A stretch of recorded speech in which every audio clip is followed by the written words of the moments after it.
There's something different about people who experienced Pearl Harbor as children. In a world where news breaks gradually through social media and rolling coverage, these individuals lived through the single most shocking moment in American history, when the entire nation learned simultaneously that their country was under attack and at war. And it shaped their psychology in ways that created the most crisis-resilient and nationally unified generation in modern history. Let's start with something that's impossible to recreate today. Picture yourself at 10 years old on Sunday afternoon, December 7th, 1941. Your family is gathered in the living room, maybe listening to music on the radio or reading the Sunday newspapers, when suddenly the regular programming is interrupted by an urgent news bulletin. The announcer's voice, tense and serious, delivers words that will change everything. We interrupt this program to bring you a special news bulletin. The Japanese have attacked Pearl Harbor, Hawaii, by air. President Roosevelt has just announced. But this wasn't just hearing about a distant event. This was the moment your childhood ended, and your understanding of America's place in the world changed forever. In a single radio announcement, you learned that your country could be attacked, that the adults who were supposed to keep you safe were just as shocked and frightened as you were, and that the peaceful Sunday afternoon you'd been enjoying was the last peaceful moment your family would have for years. Think about what happened to your developing brain during those first hours after the Pearl Harbor announcement. Every adult conversation suddenly became urgent and worried. Your parents huddled around the radio, listening to every news update, trying to understand what this attack meant for your family, your community, and your country. You were learning that the world could change completely in a single moment, without warning, without preparation. This created what trauma psychologists call national shock imprinting. Unlike personal or family crises that affect individuals, Pearl Harbor taught you that entire nations could be vulnerable to sudden attack, that safety and security were not guaranteed by geography or military strength, and that everyone you knew could be affected by the same crisis simultaneously. Your parents tried to explain what was happening while dealing with their own fear and uncertainty. Pearl Harbor wasn't just a military attack, it was an attack on the American sense of security and isolation from world conflicts. Your family was learning, along with every other American family, that the war in Europe and Asia was no longer a distant problem that other countries had to solve. This developed what national psychology experts call collective vulnerability awareness. You learned that your personal safety was connected to national security, that attacks on your country were attacks on your family, and that individual families couldn't protect themselves from threats that affected entire nations. But here's what made the Pearl Harbor experience psychologically profound. Beyond just learning about war, you were witnessing the moment when American society transformed from peacetime to wartime thinking, when individual concerns became secondary to national survival, and when your family's daily routines suddenly seemed less important than contributing to a massive collective effort. Within hours of the Pearl Harbor announcement, you were hearing adults discuss rationing, military service, factory work, and home defense. The attack didn't just mean America was going to war, it meant your family was going to participate in that war effort, in ways that would change how you lived, what you ate, where you worked, and what you did with your time and money. You learned that national crises required national responses, that individual families couldn't remain uninvolved when their country was under attack, and that everyone from children to grandparents had roles to play in collective defense and war support. This created what wartime psychology researchers call total mobilization consciousness. You learned that some challenges were too large for individual solutions, that national survival required everyone to modify their personal priorities and contribute to collective efforts, and that community and family strength came from working together toward shared goals that were larger than personal interests. Now imagine the days and weeks following Pearl Harbor, as the reality of being at war began to reshape your daily life. Your father might talk about enlisting in the military or taking a job in a defense factory.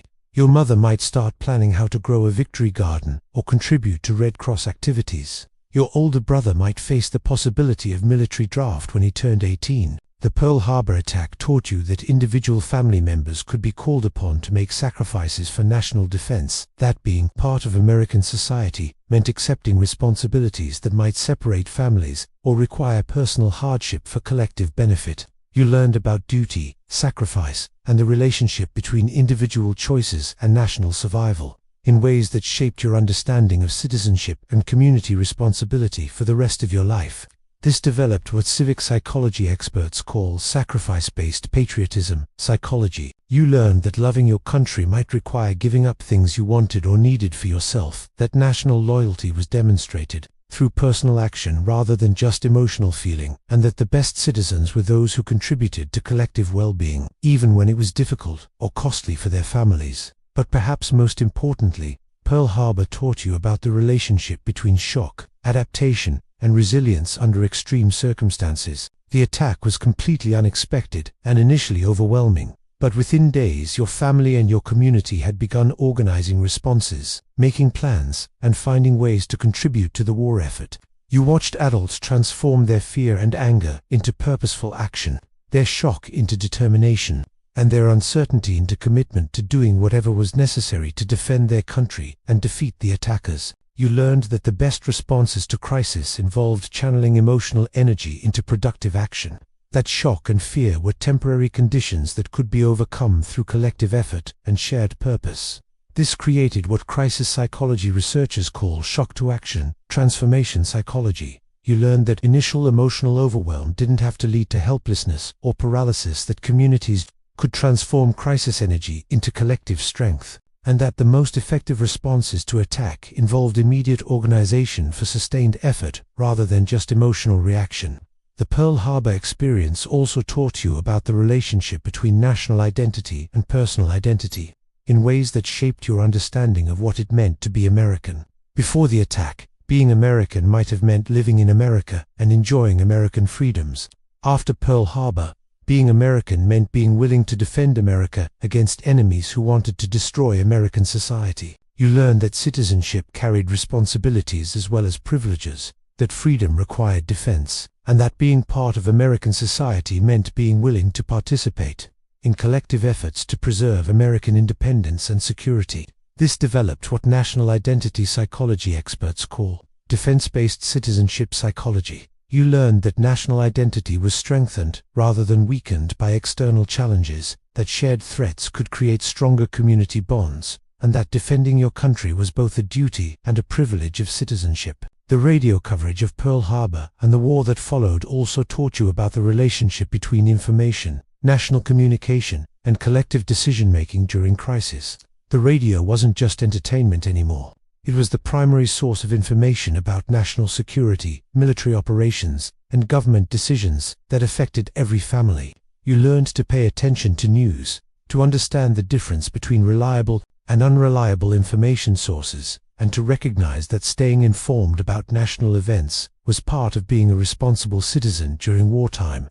This created what media literacy experts call crisis information processing psychology. You learned that accurate information was essential for good decision-making during emergencies, that news sources carried responsibility for national morale and public understanding, and that citizens needed to stay informed about events that affected collective security. Years passed. World War II ended with American victory. The immediate crisis that began with Pearl Harbor was resolved through 4 years of collective effort and sacrifice. But something from that December Sunday stayed with you forever. An understanding that security required vigilance, that freedom required defense, and that individual families were part of larger national communities that could be threatened by external enemies but strengthened by collective response to those threats. Decades later, when America faces new security challenges or when national crises require collective response, you approach them with wisdom earned from living through the moment when childhood innocence ended and national responsibility began. Now imagine trying to explain to your grandchildren what it was like to learn that your country was under attack through a radio bulletin that interrupted Sunday afternoon programming. How Pearl Harbor wasn't just a history lesson. It was the moment when your family became part of a national war effort that would reshape American society for years. This isn't nostalgia for more dramatic times. This is recognition of a fundamentally different relationship with national security, community responsibility, and the connection between individual family life and collective national survival. When modern America faces security challenges or national emergencies, you carry knowledge about what genuine national crisis looks like and what kind of collective response it requires. You understand that some challenges require everyone to contribute, that national strength comes from individual sacrifice for collective benefit, Your Pearl Harbor childhood taught you that being American means being willing to defend America, that national identity is strengthened by shared challenges, and that the best responses to crisis involve transforming shock into purposeful action rather than allowing fear to create paralysis or division. That Sunday afternoon when the radio announced that Pearl Harbor was under attack was just the beginning of World War II. It was the moment when an entire generation learned that freedom requires defense, that security requires vigilance, and that being part of American society means being willing to participate in collective efforts to preserve the country and the values that make it worth defending. Drop a comment and share your Pearl Harbor memory or family stories about that day. How did your family react to the news? What changes did you notice in daily life after the attack? What did you learn about national responsibility and collective effort? And if this resonated with you, hit like and subscribe, because we dive deep into the psychology that explains how living through national crisis shaped the remarkable unity and resilience you carry today. See you next time.